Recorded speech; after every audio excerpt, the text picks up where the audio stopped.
Welcome back to 4G1G. This is part 2 of Wish done right. If you haven't watched part 1, stop listening right now, circle back, check out part 1, then come back. We hope you enjoy this episode. Let's go. Yeah, should she have... So, because we still want to put in some of the Disney-isms. Yeah. Should she have evil stepsisters? Evil stepsisters. Or is that... What are they called? You mean Coachella and her three sorority sisters? Are they called stepsisters when you go into the family? Like when you're adopted, they're just sisters? I guess they just call them sisters. Oh, okay. Yeah, okay. Okay. I think they just call them sisters. I mean, it could be interesting, like if Magnifico is the king and he's with all girls, you know, because he's got like a couple daughters, and then Asha, and then his wife. Yeah, he's got a few daughters and a wife. So yeah, so that would be an interesting take on the whole Disney villain thing. He's more in touch with his feelings. So he's like the evil version of the king from Cursed Princess Club. I guess so. At least the Cursed Princess Club dad has a son, sort of. Yeah, Kinda. Sort of, kinda. Maybe, I don't know. What's more interesting though? If they're like, will they be like evil to her or evil alongside her? And then when she goes good, I don't know. That second one could be more interesting. And then when she goes good, like they're sent after her or something Maybe like that. maybe a Mean Girls thing. Yeah. Like that, they're all comrades in arms until They're vying for the throne. you know they're all they're doing is vying for the throne. They just want to become the next Asha. Yeah, but nobody messes with Magnifico, and absolutely nobody messes with his wife. Yeah. So exactly. Yeah. So like the only way that that anyone's getting the throne is when Magnifico dies, and that's going to be on his own terms. Thank you very much. Because it's a very likely chance that his wife carries like an axe with her to bed. So I just took a screenshot from a panel from 20th Century Boys. When you're talking about an evil couple, this came to mind here. Yes. Who are those two? Friend Willoughby, This please. guy is an assassin for Friend, and then this other guy, and then this girl here is basically his girlfriend. Basically. She is the daughter of this guy who's making a robot for Friend. It's a long story, but anyway, she's into the cult now. Cult. That doesn't sound Yeah, good. it's a whole thing. Yeah, Kurosawa. they can see it in their eyes. Now Kurosawa sure loves his villains. Yeah. I can respect that. Yeah. But anyway, when you're talking about evil king and queen, this image came to mind. And do you think that works? Yeah, something Most like likely. that. Yeah. Speaking of which, actually, what do you think Magnifico and his wife's personality types should be anyway? What do you think? Magnifico, I think, is an ENFJ in the movie. Yeah. Do you think we should? With her, Think we should keep that? I think so. Yeah. Yeah, because that could he be isn't much of a interesting. character. We are proud, passionate people. Yeah, here we go again. Yeah. Let's ignore that. How do you ignore that after a rim shot? I'm sort of in charge of this thing right now since it's sitting in front of me, so I'm just going to take advantage of it every now and then. Do you remember which one does what? I'll remember the most important two, this one and this one. Fair enough. I and also the guitar one. It was like the metal one. Anyway, so like his wife. What's the queen's name anyway? Wait, first of all, what's unclear. Magnifico's Enneagram? I don't know. Anyla? I guess we'll figure it out. We'll figure it out. Anasha. Wait, just saying. Natasha? Natasha? No, that's someone else. I'm going to INFJ? No, he's an extrovert. No, I think I was saying for his wife. Oh, first. Amaya. Okay, I was right. It's Amaya. Okay. Queen Amaya, King Magnifico's wife, and the Queen of Rosas. Rosas? I don't know how you say it. Anyway, so At least it ain't see. Arbizella. What's that from? We don't mention that. Oh. Yeah, okay, yeah. Let's not talk about that. Okay, so for I like the her idea of personality INFJ. type, yeah, I was going to say INFJ or ISFJ. One of those older Disney personality types. The Disney Actually, I like personality ISFJ types. better. Yeah, because she's going to be like the typical. She's gonna have that typical type, right? I think that would be really interesting. Just twisted. Like Aurora, but evil. Yeah, but made evil because you don't see that every day. Yeah. Yeah. So what if? No, sir. No, we don't. What if Aurora, but evil. But evil. But evil. Wait, what's it Sounds again? good to me. I don't know where I heard that one, but I'm just going to say I think it's original, honestly. Okay, so I was thinking of Adam and evil. oh yeah, Oh. Adam. Well, he's allowed to mention that, but I can't feloniously bring up the No. Princess Jewels. Yeah, but- Well, that's because it's We're editing personal. that out. I don't even It's want to very hear that. different. Just put in a bleed later. Funny, actually. so, anyway, But so, you know I don't want to talk about that quintuped. Okay, so Yeah. basically we figured out Asha's Act 1 world and what world she's grown up in, and it's bad. It's Frollo mixed with Hunchback of Notre Dame mixed with the Fire Nation royal family. Yeah. Yeah. Oh, and just one quick thing. I don't know when this stuff is going to be revealed. Probably in the very beginning of the story, but it has to be in song form. Wait, Yeah, what 'cause does? I think. To Egypt. Yeah, like the Stephen Schwartz song form sort of thing, like the Prince of Egypt or Hunchback of Notre Dame. Or Alexander Hamilton. Yeah, or Alexander Hamilton. I just really like it when a movie is able to set the tone immediately. A musical sets the tone immediately by beginning with a song. Like when the Hunchback of Notre Dame, which, as I said before, is my favorite Disney opening for any Disney movie of all time. But he opens with showing the church and the This is so like it dramatic. just gives me chills. It's awesome. Yeah. Yeah. So And I so miss you're that. saying it begin in song form. in song form. Oh yeah. Yeah, or Yeah. like of course there's a line thing with the nah or the yeah. It sounds like yeah. But the thing with the villain, I just really like that tone setting thing, especially with the organs, because I mean it's just come on, organs and bells and choir and Dies Irae, it's awesome, and Tony J of course. Yeah. Opening a song. That's one way to get the tone across. Yeah. So, With the personality types of King Magnifico and his wife, so I'm thinking for him, ENFJ, yeah. 8 wing 7, and for her, ISFJ, 4 wing 3, yeah, or something. we'll have to figure out the I Enneagram. mean, I don't think like in the beginning stages the Enneagram doesn't really matter. It isn't until we get to know the character a bit better. But sure, those can be stand-ins for now. All right, We'll have to figure just it out. providing a bit of a dice roll for now. Yeah, but it just typically we have the Myers-Briggs. Later on, we get the Enneagram because I feel like the Myers-Briggs is just. I More just feel like straightforward. it's more straightforward. It's a bit better to have in the beginning stages. It's basically a personality filter. Sure. Yeah. And the Enneagram is like more specific, talking about like the more specific beliefs and perspectives and all that. Yeah. Yeah, and it's basically the what core. sure, that's what makes the types more rounded out, more smoothed out. So far we have. I was just about to ask actually if we can go over what we have, and so I can write that out in the brain dump. In summary, yeah. Go gladly. Okay, so far Should we I- have this. Should I do bullet points? Sure, bullet points would be nice. Okay. So far we have the king. We have this kingdom, and the king down a bit. and the king and queen are the evil couple, and the king family believes that he deserves to have whatever he wants, and if he wants something, he's gonna get it. And so, in order to Slow down. Believes that he deserves Everything. everything he wants. everything that he could ever want. At So- all costs. At- No. so Well, no.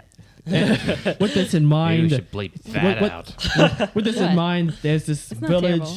in his kingdom that has something he wants. I think it'd be this. What would it be the city? Because it It has to be a city. I think yeah. that City on- Rosas is pretty big. Maybe Oh, a, okay. a, City lo- on- a large city on the outskirts of one of the surrounding countries. You So- know, it's far enough away from the from that country's capital that a response wouldn't be immediate, but close enough to King Magnifico's country that it's pretty easy to invade should the need arise. Can it be near the ocean, by the way? Sure. his So we can kingdom. have an like the epic- place where, the place where, wherever Asha used to live, like the city or town that we're talking about. I guess I'm mainly just saying that because I just imagine like the when the whole war thing actually does start, it starts with them like seeing, I guess, boats Yeah. or something like that, and then they start hearing some chaos from the land forces when they go like straight up a Mistress D-Day on them. That could be interesting. Like, Yeah. what if the the memory that I know that she might be a baby or something at the time, but like there are some people that remember things that happened when they were like 1 year old or something. Infantile so it could memory be thing? interesting. Yeah. What's that called? It could be interesting if what she remembers is seeing that ocean, but when she was very small, being held by someone who wasn't her mother. Yeah. The mother that is in the castle. That would be good. And she felt safe with her. It could be interesting if he tells whoever the inciting incident character is going to be. Oh, Yeah. and also, do you think that I don't know what exactly the context of this would be, but if they're doing some sort of like the trebuchet with flaming trebuchet thing, if she says something along the lines of like having an infantile memory of watching stars falling while out of town, but that's really from the war. So can the fire be green? Of course. There have to be Sphinx- some dangerous chemicals in that trebuchet projectile. In that case, Yeah. do it. It's for style. I just need to write that down real quick. That's a great idea, Mac. Yeah, Yeah. I just came up with that, and I was like, that would work really well. Yeah. I gotta get on Blender and make that at some point. So yeah, we were saying with this in mind, there's this large, beautiful city. What? By this large, beautiful city by the ocean that has some kind of magical thing that Magnifico wants, Magical thing. since he's a sorcerer king, but they won't give it to him because it's important, it's sacred, and it's sacred. So they say that they could still give him things like plenty of food and taxes and all that, but just not that particular thing. And in response to that, he sends his armies and his forces. Slow down just a little bit. I'm at the part. That was slowing down. I'm saying, but they won't give it to him because it's sacred. Because he'll be. Did we say that he'd be the emperor? Like, Yes. because the emperor. I think we said so. Yeah. Compared to emperors, kings are nothing more than regional governors. Yeah. Empress. Okay, emperor then. Okay. Emperor. Let me just change that real quick. Okay. So They say that they'll still pay him taxes, right? Pay him taxes and anything else. but the emperor's not having that, and he sends his forces led by the empress into the city to take what he believes is his. Sends forces. The city. Led by his wife. Yeah, it should be And- the commanding general. And in the chaos, she kills the leader, who is the most powerful mage there, and gets the relic, but also takes the mage's the leader's Wait, daughter. She kills the town, the city's king. Yes. Who is the most powerful mage? King. yeah. Would she have magic or not? I feel like. What do you guys think? Although it would be Maybe I- untapped potential. maybe it would be interesting to see her beat him without magic, with that, as in to say that she doesn't have any magical abilities. I'm thinking like a King Bradley kind of thing. So it's like a power scaling. So it's like a power scaling sort of thing. Yeah, like Magnifico has magic and he's really good at it, but she's like an incredible fighter. Yeah, Magnifico's genuinely a really, really good negotiator, and he's also he's a magician / wizard to boot, / evil wizard to boot. Sorcerer's Overlord, I think it's called. Yeah, exactly. Sorcerer's Overlord. Wait. Yeah. Anyway, whereas she would be basically like you said, the warrior, and she would also is a warrior and also the sort of tactician. I bet. And Asha will be a combination of both, since she has the magic and she's got the fighting skills. Yeah, it has to be like a different magic than her father. Yeah, clearly. She would probably be taught in the same way as her father, but since it's a different magic, it wouldn't work exactly. It wouldn't work out exactly the same. You know what I mean? Okay, so what I have is they say they'll pay him taxes and anything else, but the emperor is not having that and sends the forces into the city, led by his wife, to take it and take what they want. In the chaos, she kills the city's king, the town's king, or the kingdom. Yeah, the kingdom king. The kingdom's king, who is the most powerful mage as well, and steals his baby daughter, thoroughly traumatizing the mage's wife in the process. So she would have left the wife alive. I thought so.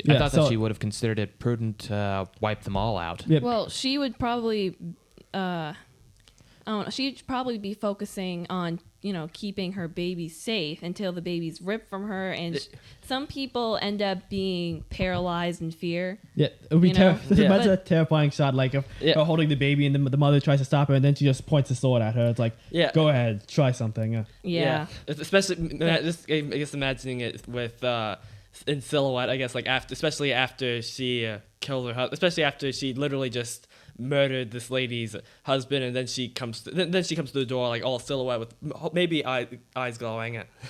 Of course. This lady sounds terrifying. Yeah, I love it. Yeah. And so, it takes the king's daughter and brings the daughter to the emperor, and they raise the child as their own, along with the other two daughters. Child. And, So yeah, it is like a more malevolent version of the king of the pastel princess's father. Now, Sure. Okay, so yeah, I wrote that down, and we should probably bring up with what we said with how that, because they now rule over this this huge kingdom as well. Would they live here? oh yeah. Oh, Okay. you mean the kingdom that they took over? Yeah. Probably not. There's a capital kingdom where they all live, but they probably have like regions and people looking over it. Colonies, no Cool. doubt. Yeah. For all we know, some of the stepsisters were like, maybe one of the stepsisters would rule over it and just be doing like a job with it. They'd be like, it's Regional just so governor. hard. Yeah. Wait, can you say that? This is so hard. Why is being a tyrant so difficult? Dad makes it look easy. It's true. Well, it's Yeah. true. I usually don't try to make it look easy. I usually don't try to. Yeah. I'm You just see, naturally great at this. and just takes a glass that's served on a platter by one of the slaves. You see, I just don't. It's just I've done it so long. It's just I don't even try anymore. I like the thing from Corpse Bride where someone with the platter catches the glass as he throws it. Okay, so what do I write after this with raises her along with their two biological daughters? And they teach her in the ways of the kingdom, along with all of their elitist and fascist Right. beliefs, as well as combat and magic. Although, since her magic is different from Magnifico's, because obviously she's not really his daughter. Slow down. Beliefs. Okay, can you go back a little bit? Sort of repeat again. So she's raised alongside the emperor's two biological daughters, and she's taught in all of their fascist and elitist beliefs. And they raise her reasonably well, as well, training her in things like magic and combat. And let's see, what else did I say? But they what? Oh yeah. So, and they wouldn't have an overtly toxic relationship with her. Right, but it's just subtle, and also I said that her magic doesn't work the same as the Emperor's because she's not really his daughter, and it's two different teachings, and it's two different magic styles, Yeah. Yeah. Relationship. More like from two different, I guess two different, slightly Origins. different cultures. I guess. So, No, it's taught different. considering what we know about Asha's personality, do you think she'd be able to find a way around it and be able to figure it out, or would she try to use Magnifico's magic to like, this should work? Yeah, I think that's the second. it could be interesting if she's trying so hard to be like her adoptive dad, actually, where she's not being herself in that way. Yeah. Or it's like she wouldn't remember what happened to her when she was, young, how she was ripped away from her home and her family, but there'd be a part of her that doesn't want to remember, because she might remember, that memory of when, when, let's say, the stars were falling. Yeah. Like you said, Mac. Like she could remember that, and maybe before that happened, that could be when she was. Bless you, Daddy. That could be when she was, with her mother, and she would feel like she's in pain when she remembers that. Yeah. So maybe she'd feel like, maybe where I'm at now is better than where I was. Right. So like Kung Fu Panda 2 with Po, getting flashes of the memory when Shen attacked his village. Yeah. Basically. But up until the third act of the movie, he'd been trying to suppress it because it was too painful. And another thing about her life is what you said about the war games, but that she has to do with her stepsisters, because they all want the throne, and they're basically just it's trying their best to get as many achievements as possible in order to get it. Mm-hmm. Yeah. And I'm guessing it's one of those things where they know it's not necessarily a scenario where they can. If one of them, if Magnifico likes one of them most, then he's going to give them the throne. They know that that's not necessarily going to cut it. I'm guessing it. It's definitely going to be like whoever does the best job. Whoever makes me the most proud. Yeah, exactly. Yeah, I think that it could be funny if he says that. Whoever makes me the most proud, because most likely he and his wife are like conspiring behind the scenes, like it's like sports commentators, like, okay, what do you think about that one? Well, it's kind of hard to say with her because she kind of has a bit of a temper and she lets things get the better of her. Okay, fair enough. Do you think she could work through that? We'll see. Maybe with some work. maybe some work, a little bit of counseling. Yep, maybe some work, maybe a bit of counseling, and then like, so do you think we should wait? Any chance of them being able to rule the kingdom? All three of them being able to rule the kingdom? Nah, they'll just kill each other. Yeah, that wouldn't work. This would be Game of Thrones. Yeah. Okay, so we have like the Act 1 world pretty well set up. Okay, and we have a bit of her ghost as well. Yeah. With what she would have gone through when she was growing up. And I'm just need to finish this part with Asha would have mixed feelings about her biological parents and her home. She would vaguely remember the emotional pain she experienced as her home was being, what would it be, overrun? Overrun, yeah. I'm guessing Because it would be a total like spontaneous attack. Yeah, I think exactly. that the emperor would be stepping outside of his comfort zone a little bit with that, or he might be more on the spontaneous side. Yeah, You he'd know? probably be like, "You dare defy me? Oh, well, I'll show you what happens if you don't dare defy me." Huh? Wait, done would it dead. be just one big overwhelming attack, or a series of small, quick, small nominally speaking, quick attacks? it'd probably just be one big attack. So I they guess don't have where they I guess pin them in, because since they're next to an ocean, they can just have boats come in on one side, and then they on the west, and then their land armies come in on the east, and they can just box them in and slaughter them. Before they they still need some people alive, but it's mainly about teaching them a lesson and taking what's theirs before they can hide the relic thingy. Yeah, exactly. Yeah. So I like how this is coming together. Yeah. Okay. And so we figured out the Act 1 world. Now we got to figure out what's going to happen with Act 2. So who's going to be like in the place of this Star Boy character?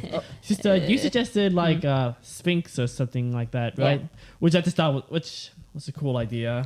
I don't want to, because I don't want to do the whole star thing, because obviously a lot of people are gonna be like, oh, this seems like it's doing well. Like the original thing could have done well. Let's just make this guy a star, because that is a pretty original idea. No one would have thought of that before. Like, pretty cool. I think that Wish has some great ideas in him, like with the original ideas. So that should count for something. Yeah. And they were being creative, but just not song wise or maybe plot wise. Yeah. But there's some gems in there. Yeah, there's usually with these sorts of bad movies, that a lot of the time there's something that's actually, you can feel like, wait, hold up, I think this is actually good, because there's one quote that was said by Roland Emmerich of all people that was, no one ever tries to make a bad movie, and this is Roland Emmerich talking.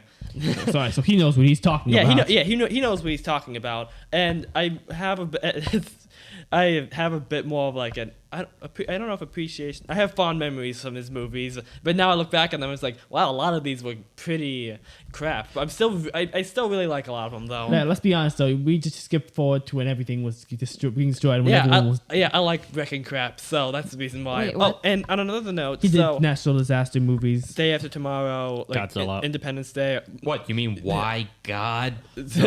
Why? I forgot he did that one. The visual effects in the movie apparently are really good. I wish I could say the same for everything else, though. Oh, and on another note, so apparently Wish takes place, the actual location of it takes place near the Mediterranean Sea. In case you're interested. The Mediterranean Sea, I'm just looking at some myths and that stuff, was close to Greece, I believe. I'm gonna have to. That's kind of interesting. Yeah, that is Yeah. Let interesting. me write that down. I wanted to do some like research with the myths in order to gain some inspiration from that. So, should we give King Magnifico's, Emperor Magnifico's country a sort of a fascist Italy kind of look to it? That'll be Like- nice. That'll do nicely. Like some Benito Mussolini type stuff if he was a competent leader? Can you repeat that so I can write that down? What the Mediterranean? We're thinking, the Mediterranean Sea bit. I'm spelling Mediterranean wrong, of course. Yep. Okay, there we go. Thank you, autocorrect. I don't think I could spell it right if I tried to. Yeah, I misspelled it. I needed autocorrect first. It was Yeah. like Mediterranean. Mediterranean. Mediterranean. Mediterranean.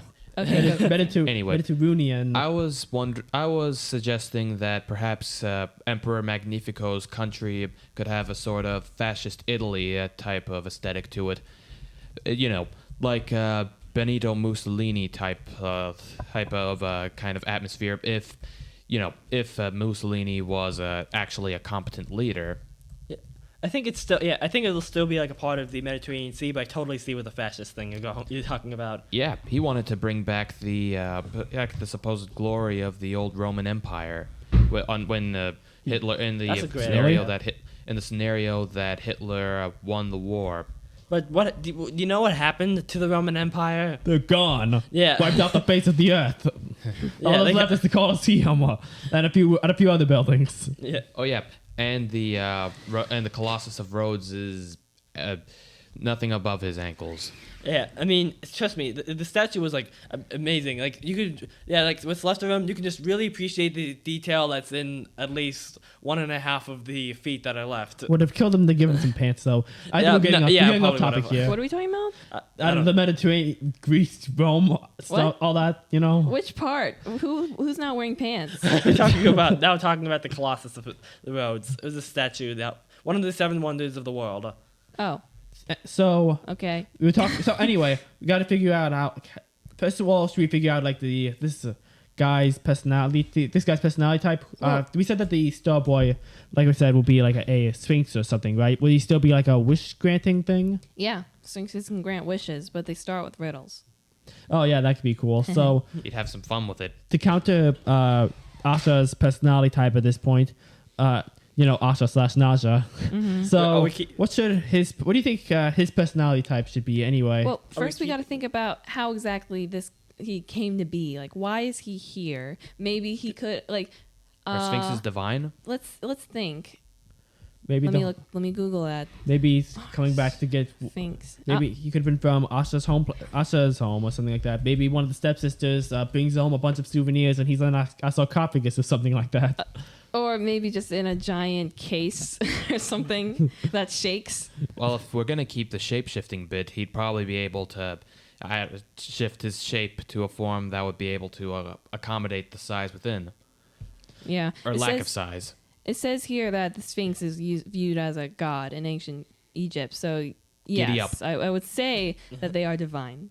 Yeah. But I was thinking it could be interesting if maybe this family or someone in the family has a great interest in these what's the word? Magical artifacts? Or? Yeah, and these worldly magical artifacts. Obviously Magnifico. Well, yeah. But But maybe one of his daughters takes up the reign and says ooh. maybe he could have just been straight up kidnapped or something. Yeah. Or just trafficked from somewhere else. Yeah. And then, that's how they might meet. But we got to think about, what could he supply to the plot? Right. Exactly. I mean, we don't have that yet. We have a little bit, actually. We also which is got impressive. So far, yeah. Maybe we should also consider the fact that since he's a Sphinx and has a great amount of supernaturalness to him, then how the heck was he able to have gotten captured to begin with, and how come he hasn't broken himself free from Magnifico's grasp up until that point? Maybe it's One all step at a time, Quincy. all part of the plan. Exactly. Maybe he was tranquilized. Exactly as planned. So we'll tase like Thor. Yeah.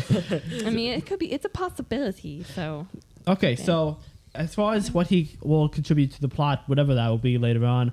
First of all, we got since he's most likely going to be the B story character, right? Yeah. What does he have that?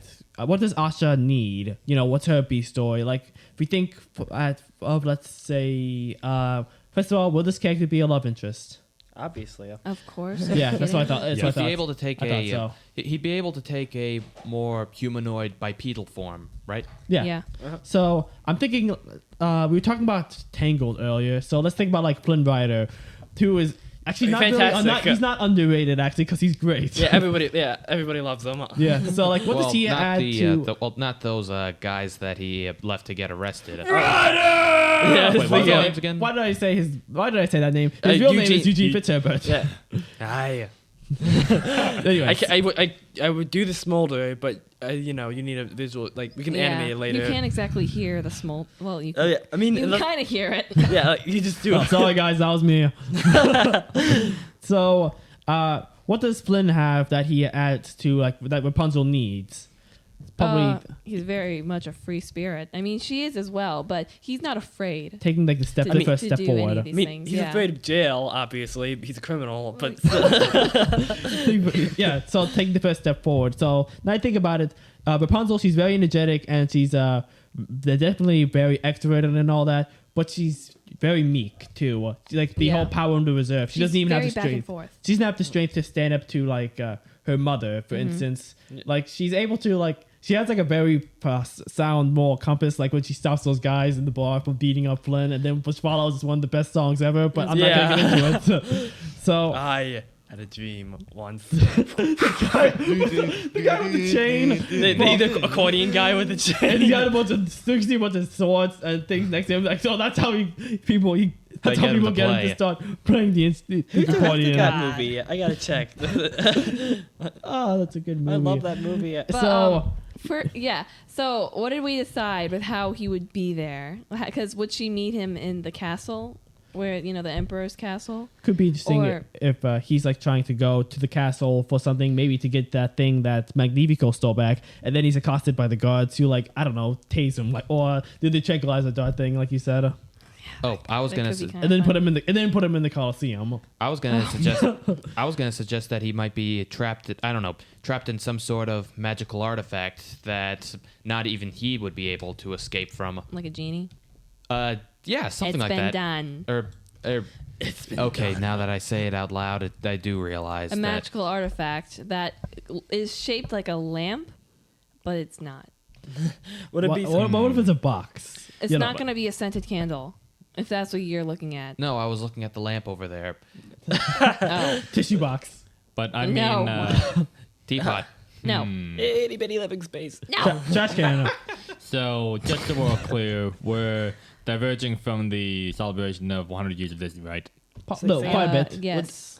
All right, just Well, checking because I was saying I did want to because put the evil sisters in there. Yeah, Yeah, we can put and, some for a Disney-isms reason. into because it. if you're going to the genie, that would be pretty good because Aladdin, that whole thing. That's what he was going to be I based on. have no idea what you're talking about. Never heard of that movie. Yeah. Yeah. What are you, crazy? So if we're going to keep the whole Why aren't you wearing your celebration of headphones? Disney thing, I don't know. I just wanted to take them off for a bit. But if you're gonna keep the whole celebration from Disney bit, that would be. I honestly like the idea of it having this sort of not exactly a lamp type thing, but having that sort of feeling of him being like a djinn or something. Sarcophagus. Yes, I remember someone saying sarcophagus, That was me. and yeah, I really like the sarcophagus idea. Yeah. So, So like Or one of maybe, Still- or maybe something she has to carry around with him, like an amulet or something. like maybe they Yeah. like maybe like one of the Or evil. maybe something kind of quirky. Maybe he has to hat? manifest. yeah, it has to. A Yeah, hat. it has to be something like I guess floppy hat or something? mystical and majestic, but also you said sort of quirky. Yeah. So like a Shoes? memorable sort of thing. Shoes. Or just a large slipper. What? But you have to hop around on one foot. with Michael that thing? Jackson glove? or both feet. Huh? if it's Michael big Jackson enough. glove. That could be kind of funny. But it's just like this person would have kind of put him to this object that the first thing that this guy sees, maybe. Like maybe the emperor would have done it himself or something. Like a choker, or who knows? A choker. I don't know what the emperor What, like wears. A trash can? like the mind's Literal time trash. stone. Literal trash. Anyway, so like, how long would he be in? We got to think about why he would be like in the actual thing with Asha, because in Tangled, Flynn is Eugene is just the idiot who found the castle and thought it would make a great hiding place. Yeah, and broke in, and then got promptly knocked out. It's in that part, isn't it? Dang!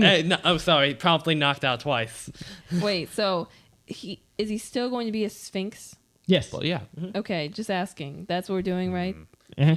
How? Yeah, I like that. Okay, because I just don't want to do genie. Because whenever people do genie, they think of genie from Aladdin. Whenever people do genie, they think 10,000 years can be such a crick in the neck. You think of that? I was using that yes. as reference. All right, let's see. Well, how old do we figure that he'd be? I know physically he'd look about the same 1,000. age as Asha, but 1,000.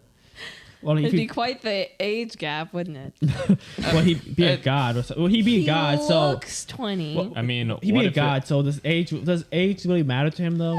but what if the entire thing is that he was originally a human being, but then was turned into this thing and Catman. was trapped in this age for thousands, and was basically trapped in this age for thousands of years. Like Tamlin. or Maui. Or yeah, Or- something like Well, that. he became a the whole- demigod. So Yeah, maybe I in was the just end, thinking about the bit where So- the gods raised him. so maybe Yeah. in the end, what he would want is to be free from being a sphinx, basically. Yeah. Oh, maybe he could. Oh, I have an idea. Maybe he would also have been a prisoner of war, basically, and that probably would have happened to him because like a sort of parallel thing. Maybe he would have. I think we discussed something about he's able to like grant wishes, like the Sphinx is able to grant wishes through the whole riddles thing. But the thing is that Sphinx. I don't know if this is true, but he can't grant his own wish. He can't grant his own wish. So so something like that. Maybe, like you said, he would have been human, and something happened, like where he was turned into the Sphinx. Maybe something with. Let me think about that. Maybe he was like on a roll with solving these riddles with the Sphinx, and then one Sphinx got so ticked off that he finally asked him a riddle that he couldn't figure out, and as punishment, he was turned to a Sphinx himself, always granting others' wishes and telling everyone else's riddles, but never being able to have his own wish granted ever again. Wait, what until happened? until he's brought back to human form, when he can finally figure out what the meaning of the original riddle was. Wait, what Something would like happen that? to the original Sphinx though after it turns him into a I don't know. Sphinx? He Turns into mist while laughing like a maniac. Yeah, he kind of. You sucker! You sucker! You fell for it. Yeah, That's how it feels. He had other things to do. Yeah, he had other things to do, like making babies cry and stealing dog treats. And brushing his mane. Yeah, stuff like that. Okay, so I'm just writing. The way this happened was that, was he an explorer? How did he encounter? Could be interesting if he's like an Eldorado, El Dorado kind of thing, where he's like just constantly on a roll with solving these riddles, and he's getting whatever he wants and more until one Sphinx finally asks him a question a riddle that he can't figure out the answer to. Okay. How many years would this be before the story, do you think? A long time.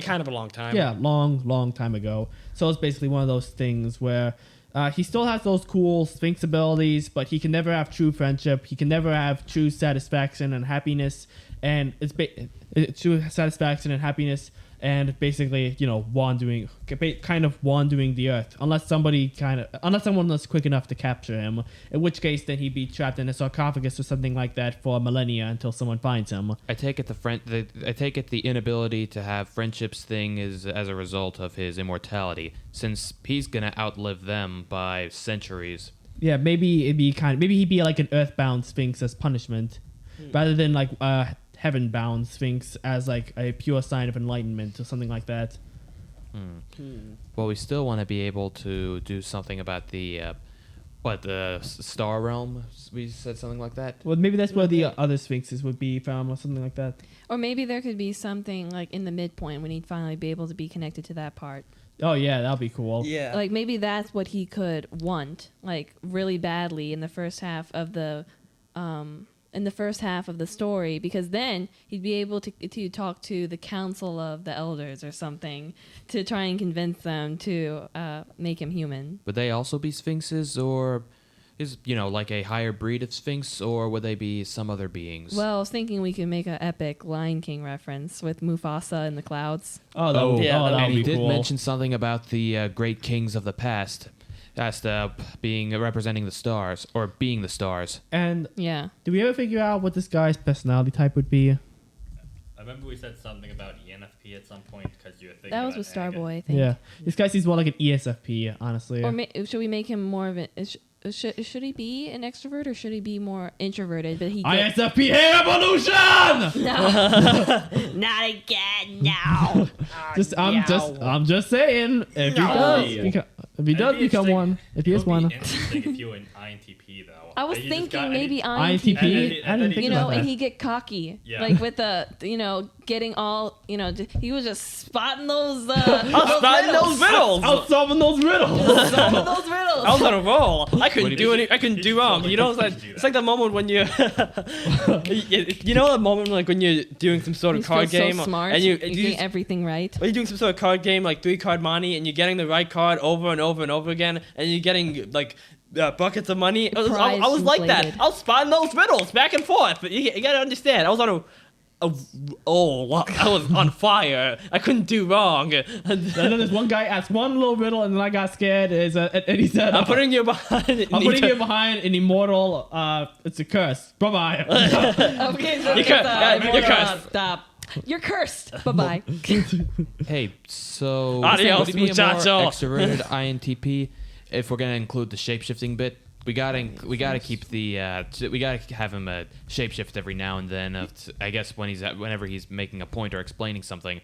I might be mostly thinking of Bill Cipher with that. Yeah, he's still kind of cocky. Yeah. So his greatest wish for the first half of the story would be to be granted the rights to go to heaven to talk to the Council of the Elders. Maybe he wouldn't even want to be human anymore. He just wants to be a god.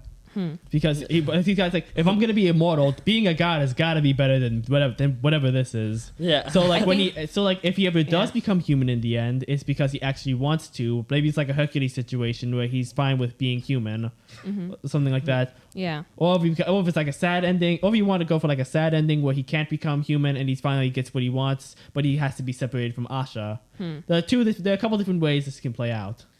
Yeah. Sad. So, What's sad? What do you guys want to do? Happy or sad? Well, I think that it should seem really bleak, and then he'd make the right decision. Yeah. Yeah. You know, So, like maybe it could be something where they'd have their arcs at the same time. So what? It'd be like all this time. Yeah.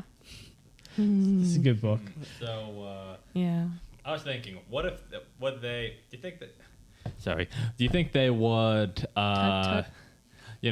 the Sphinx and Asha, would they like each other's company initially or not? No, not Because initially. I think Enemies it's, to lovers, man. if not, I kind of want to have this dynamic, sort of like Ishigami and Miko Ino, this sort of inherent dislike of each other and how they do things. Yeah. I like the way that sounds. Yeah.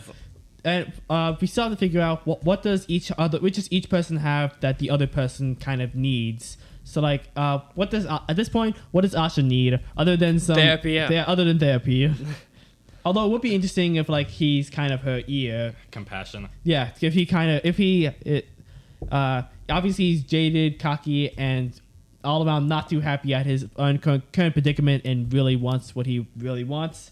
But he'd still be able to kind of understand and give her like a logical explanation of things. Or maybe he like know definitely INTP. Maybe so. he like know what happens to certain things. Like you don't look like the rest of the royal family. Like, I'm adopted. Like you look like you're one of those like from that kingdom.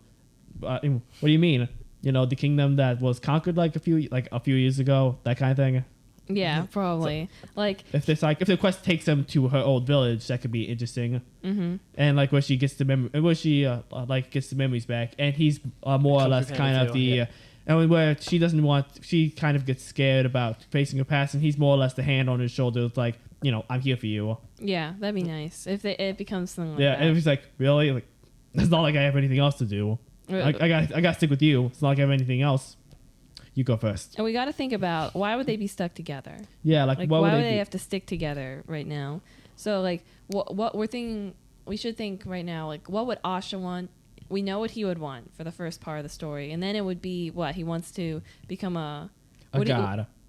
A god. Like would he be cool with being a sphinx, or would he want to become something more than that? Well, you said sphinxes are godly beings, They so are. he's like he's like a sphinx that's stuck on the earth, wandering he it doesn't have forevermore. the perks. But he doesn't have like the perks, the Can't glory. really fly that well. Yeah.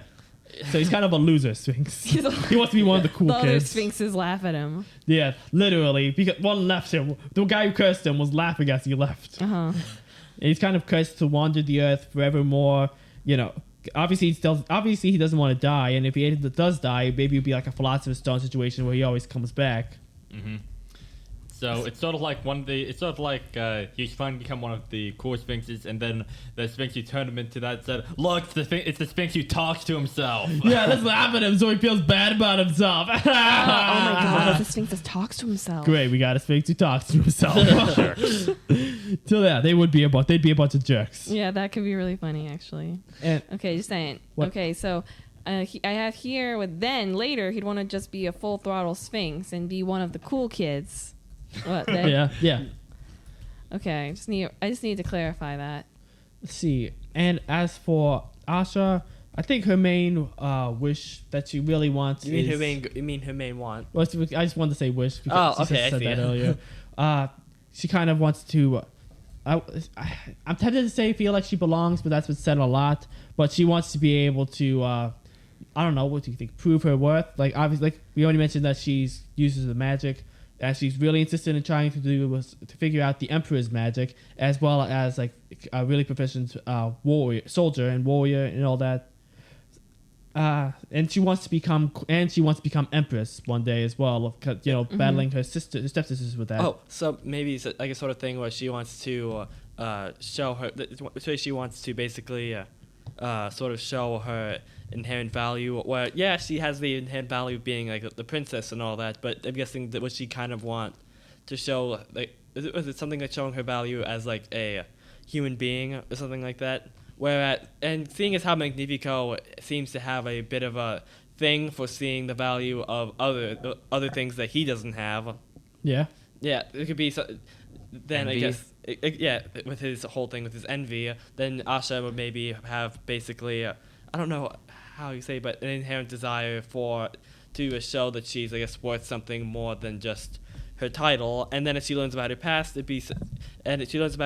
and how the only reason why she is still alive is because of how how Magnifico and his wife saw the value that she might have as the daughter of a mage, and since she's also a princess, as opposed to seeing her value as, a living, breathing person.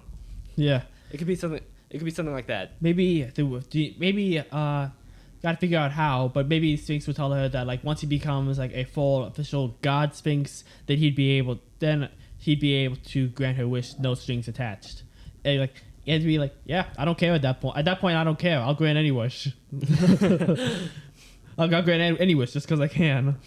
So something like that. Yeah, just to spite the others. Just to spite that one Sphinx that cursed me out. Okay, Yeah. so I have here Asha's main wish could be how she wants to show that she's worth something more than just her title, and as she learns about her past and that the only reason she's still alive is because the Emperor and his wife saw her value with how she's the daughter of the greatest mage, plus her being a princess and not as a living, breathing person. What? Not as being a person. She wants to be able to. Let's see. That's probably. I was going to say deep. Thing I keep thinking of proving her worth, but as It's far been done. Well, as her. of course it has. Well, that phrasing, I guess. Yeah.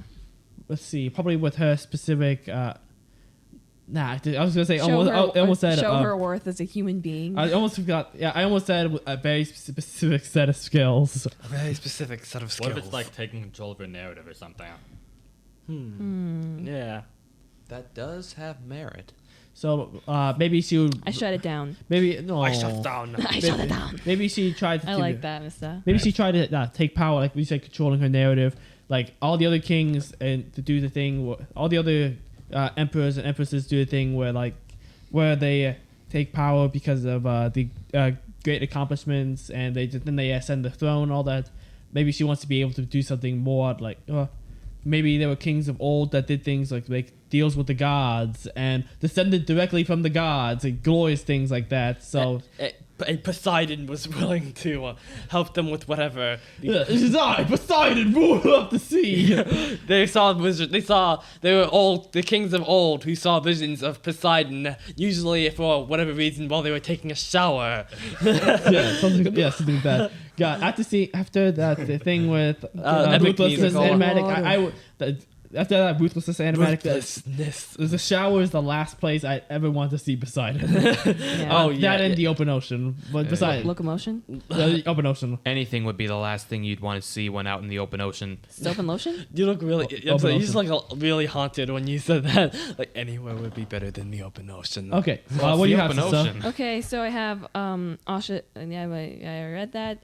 She wants to be able to take control of her own narrative. All the other emperors and empresses take power from using their accomplishments and stuff. And there were kings of old who got gifts and counsel from the gods, and she'd want that too. Yeah, and Magnifico, for instance, he became a sorcerer. Yeah. Wait. The greatest sorcerer In the world. So I guess you could say Magnifico is basically a more charming version of Jafar if you legitimately won. Heck yes! Yes. Awesome. Wait, so the emperor, for instance, became a wizard? The emperor, for instance, gained a lot of popularity and a lot more power and fear when he became a sorcerer in his youth. So let's say when he was 15, let's say when he was 15 or something like that. With that in mind, what was his dad like? Let's not think too much far back into the lineage just yet. Yeah. Let's not worry about that. So would he still grant wishes?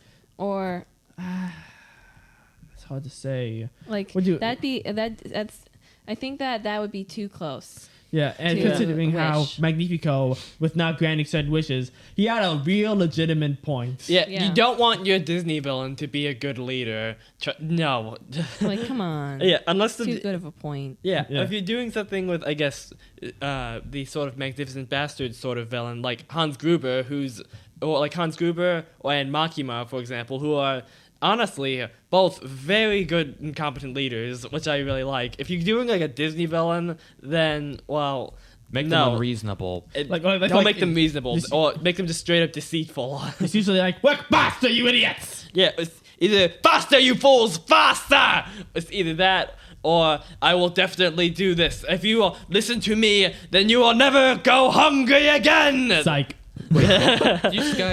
Did any of you guys see a deleted scene for The Lion King, which provides an explanation as to why Nala left the Pride Lands? Oh, Yeah, I know that. We'll get to that. It was made into it was made into Yeah, first of I all, saw it was part of it, actually made into a and- song for the musical. Yeah. Second of all, someone animated it. It's very troubling. Yeah, we'll show you guys later. It's also great, actually. Okay, I saw where's part the of it, but and I honestly sound? couldn't finish it. Let's see, which one is What that? is the scratch one? Is it Wait, let It's me been test mon- some. is that one? I think. It's been months. Oh, wrong That's one. the funky one. yeah, there we go. That's Yeah. right. I'm gonna have to finish it at some point, but You were feeling very uncomfy, weren't you? I wasn't prepared for it. I watched the entire thing, Where's the and I record was scratch? Here, just. Let's chill. It's a panther. Wow. Well, that's not it. That's the same one as before. What was this one? Oh no, it's on a loop. It's on a loop. Okay, time loop. Time loop. How about this one? The record scratch thing. I was with the. Oh, I see. Okay. I'll just hook it up later. Anyway, Okay, so do we have anything else to discuss with this? this is really. anything? Okay, so do we have anything else? I'm not. So at this point, I think this is great. I Yeah. have 694 words. What? How that already? I gotta give that a look. So based on this, guys, what do you think the philosophical conflict is? So let's see. And If we're it can be going off of- preliminary, but just what do you guys think? Or like the So, theme? Let's see if we're going off of the. Well, first off, what is New Asha's misbelief? What does she believe? Let's see. What does Well, she- you mentioned something about the grand achievements of the previous rulers, and that providing them with some sort of acclaim. I suppose like it would probably be the only way, the only way to be valued is to succeed above and beyond the expectations of others. Let's see.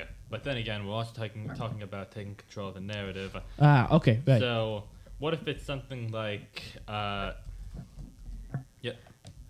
something about what you said, but specifically centered around, her sort of having this control over herself and her environment. Sounds familiar. Yeah. So, this is that'll be interesting. It seems like we're making a Type 8 Disney princess. Nice. How many times has that happened before? At least 0 times, I think. Yeah, I exactly. don't know. Never times. Wait, what about Merida? Oh, yeah, that's a good point. I think she is a Type 8. She's Yeah. Nightwing 7. Does Okay, she that's entirely count that's, since that's she's one. Pixar? Correct. So, Disney is owned by Disney anyway. okay, so just narrowing this down. New Asha, I'd say she's a 1, a 3, or an 8. I'm kind of leaning more toward 8 here, though. As far as the Sphinx, what does he believe? If he's going to be on the other side of the conflict.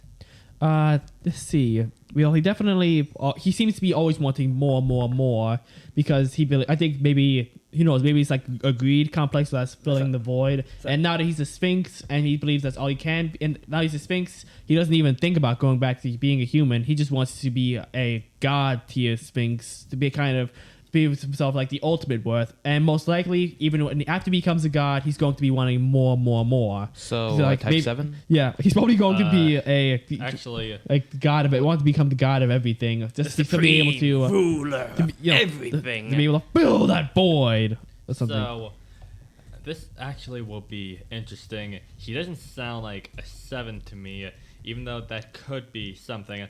It would be interesting if the reason why he wants more is so that way it's another way of control, so that way he can understand it all. Yeah, So that'd be if that's the case, I can see him more as a 5. a very ambitious type 5. So 5-wing 4.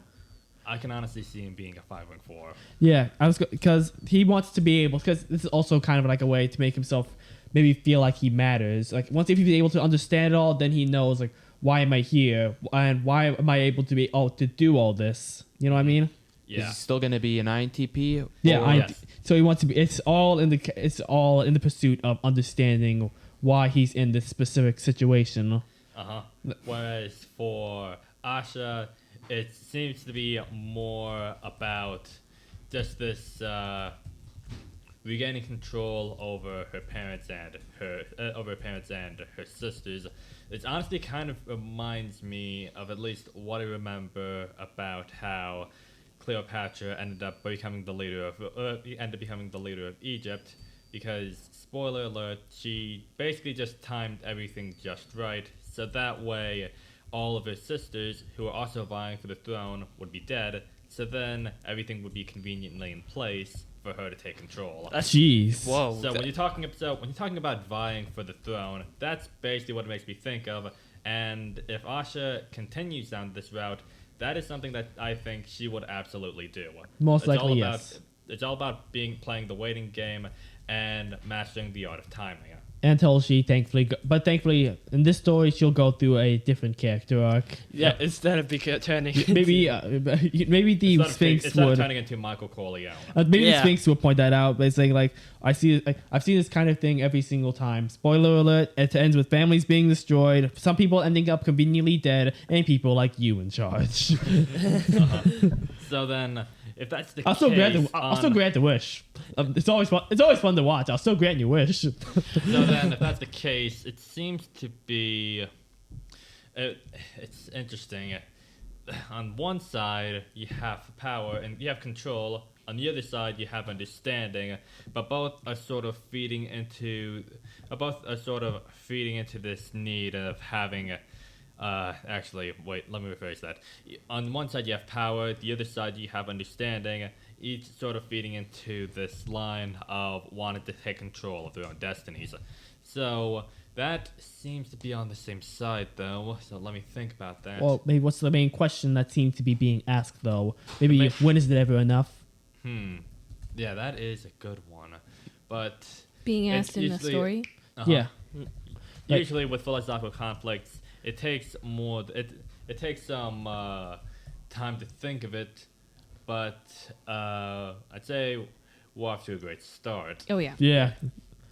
Okay, so what were you guys saying about the personality stuff earlier? I was just responding to my friend. Let's see. Asha, ESTJ, 8-Wing 9. I'm gonna say 8-Wing 9. Yeah, I wrote that down. 8-Wing 9.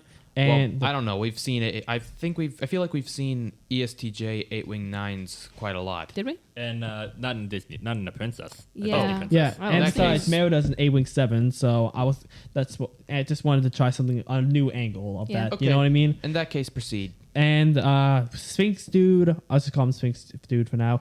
INTP 5-Wing 4. Yep, Like I L? got that. Yep. Yeah, like L. And what were you saying with how he feels he needs to fill the void? Basically, I think he wants to be able to understand. He wants to be able to have. What did we say? Understand. Everything. Understand everything, and in order for him to understand everything, he has to be able to have everything. So he has that kind of freedom. So it's more. Okay, and so in order for him to understand everything, he what? he needs to be free to. What did we say? He wants. It's basically, and his idea of that's basically his idea of taking control of his own destiny. He needs to Really. be free, what? Uh, Of his constraints? Yeah, I guess free of his constraints and be able to have whatever he believes he needs and whatever he wants. And now that he's a Sphinx, he believes that the only things that he can have is to be a god tier Sphinx. So he'll be able to have the ultimate level of understanding exactly who slow he down a is bit. and what he really wants. Okay, and since he's a what? A god tier? And he wants to be a god tier Sphinx so that he With has complete omniscience, the ultimate level of understanding of who he is and what he wants. as well as everything else. Okay, god And, tier. Sphinx. You know, the thing is he about has an understanding of what? Of everything, should I just put? yes. Yeah. Including himself. Or especially himself? Yeah, that's better. Because it could be interesting that, you know, he's lived all of these, you know, these centuries maybe, but he still doesn't understand himself. If anything, he's completely lost sight of who he was in to begin with. Not completely lost sight, but it's gotten even harder to keep track of who he really is. Imagine Hohenheim had to deal with that a lot. We certainly know the Pipe Lord has lost all sense of who he really was in the beginning. Yeah. It seems that So he's like in the halfway point. it's like the philosophical conflict so far. It could be repression versus introspection. If we're talking about on Can one you repeat side, that? the philosophical conflict could be, the keyword being could, because this may change. It could be repression versus introspection. Usually, with repressing or suppressing, it's usually trying to, it's like you're trying to hold back your emotions, trying not to think too deeply about it because it exposes you to too many flaws that, you may have that you don't want to be exposed to. And with introspection, it comes with trying to understand yourself as closely and intimately as possible. And ultimately, if that's not enough, then you're willing to, read books about it, articles, take other things from history or things like that, just so you can fully and completely understand that. So what you do? Yeah. And let's see. I was gonna say something else about the Sphinx guy. What was it? I'll think about it. Okay, so do we have anything else to add? Anyone else have anything they want to add? I don't think so. Yes, I just remembered. We're talking about the Sphinx and greed. I forgot to mention the reason why I say type 5 instead of type 7 is because greed. Because gluttony is the issue with type 7s. The gluttony is the issue with type 7s, but with type 5s, they have the issue with greed, and it's basically just trying to hoard information or things. Just hoarding information, or it's usually information, but usually they just try to keep it to themselves and don't necessarily share it with anyone because they're afraid of losing it. Yeah, so that's L in a nutshell. L in a nutshell. Yes, you're right, Malcolm. We're almost done. He's So, looking right at me. anyways, okay. So, Malcolm, shh, shh, shh. It's okay. okay. So, does anyone have anything to add? I don't think so. It's almost been 2 hours. Real This quick. has been great. Wow, so, okay, before we close things out, sister, you want to read what all these bullet points you've been taking?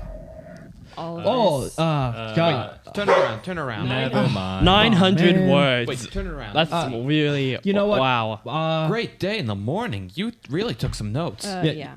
Link in the description. Yeah, like us link in the description. Maybe we'll add somebody. Maybe we'll add somebody reading the recording in later. Yeah. But Reading let's the say, bullet points real later. quickly, why did you say Enneagram 8 for Asha? I said Enneagram 8 because it seems to me that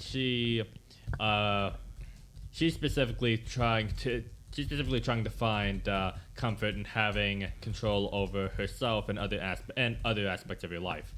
And What does the Wing 9 add to it? Just saying, let's Because go over what- the type 8 aspects of her and life. specifically with the Because type 8's value. because type 8's value having control over their own lives. They may be rebellious in some instances because someone may have tried to tell them what to do. That's at least what unhealthy apes can be. I mean, some healthy apes can certainly be that, but the important thing is that their fears basically being harmed or controlled or manipulated by other people, and they basically want to protect themselves, which is to say, be in control of their own life and destiny. So with wing 9s, you notice this less of a drive to explore. It's a lot more. I mean, if I were to, it's hard to describe, but ultimately, the way I would say with the 8 wing 7s is that they're basically like tanks. They're like war machines, basically. With 8 wing 9s, they're like a stone wall. You can't exactly get through to them during a war, and if you do, you're gonna be exhausted in the end. And it's gonna take you down anyway. Yeah. Like I said, the 8 Wing 7s are the frontliners, 8 Wing 9s are the fortresses. Mm-hmm. Although I don't know if I said that specifically. You said that, I think, with the Empress and Can you say the it one more Empress, time? the Emperor and the Empress. Oh, yeah, I did. What'd you say? That 8 Wing 7s are the frontliners, and the 8 Wing 9s are the fortresses. Okay, so Okay, I don't know if I have to put that in since she's not 8 wing 7. now you don't need to. Okay. Okay, I have so 100. I have 1,008 words. 1,000? I'm gonna Wow. I'm just gonna read that whole thing later. Just okay, so I think we've got it's all for now. I think so. Yeah. Wow, That did not feel like 2 hours. it did No, not. that was yeah, fun. that was Yeah. great. We gotta do this more often. Okay, so we'll add in the recording of somebody reading this out. Do you want to do the honors, sister? Reading this out another time. We'll add that to this recording. Okay, since I typed it. Yeah, since you that did, was fun since typing you it. did, typed all that out. Yeah. Yeah. Sure, I can do that. We should do this more often. Oh yeah, we will. We will. For Okay, so I think that's it for now. All Quite a way to kick off the new year. Yeah, Yeah. that's awesome. Yeah. Awesome. Should I play the? All right, so This was as a the theme special music episode. plays, everybody say bye. See you in the next episode. Or should it be? Well, actually, we wouldn't be able to hear it. And if I don't Like, or see hear you, us. good afternoon, good evening. All right, and let's say good bye night. first Let's just before the say theme that goes. was quintessence after we All play right. it. Okay, so let's play it. Thank you for staying with us all the way through to almost 2 hours. Wow, That was a lot of fun. that was a lot of fun. All right. If you made it through, if you listened to this entire recording, thank you very much, and we are also sorry. I'm not sorry about anything. never- You're a real one. I'm never sorry for anything. Yeah, I'm not sorry for all this brainstorming. This has been great. But Yeah, If you're still listening to this, you're welcome. yeah. Yep. yeah. Okay, so bye. Bye. Bye. Goodbye. See ya. Preview. If you enjoyed this episode, give it a like and comment below if you want a part 3, if you're part of the YouTube universe, that is. I'm embarrassed to say that we completely forgot about the plan to upload our episode on Naoki Urasawa's Monster last week, and instead uploaded the one for Wish. I'm so sorry about that. We're going to fix that episode's outro as soon as we can so as not to mislead or confuse anyone. For real this time, next week we're doing Naoki Urasawa's Monster, which is a psychological thriller about a brilliant Japanese neurosurgeon whose decision to save a little boy named Johan leads to a series of events where Johan becomes a psychopathic serial killer. The thematic question: are all lives truly created equal? Does everyone deserve a chance at life, or are some people simply more worthy of it than others? Thank you for choosing to listen to this podcast. God bless you and yours. We hope you had a wonderful Thanksgiving, and we'll see you all next week.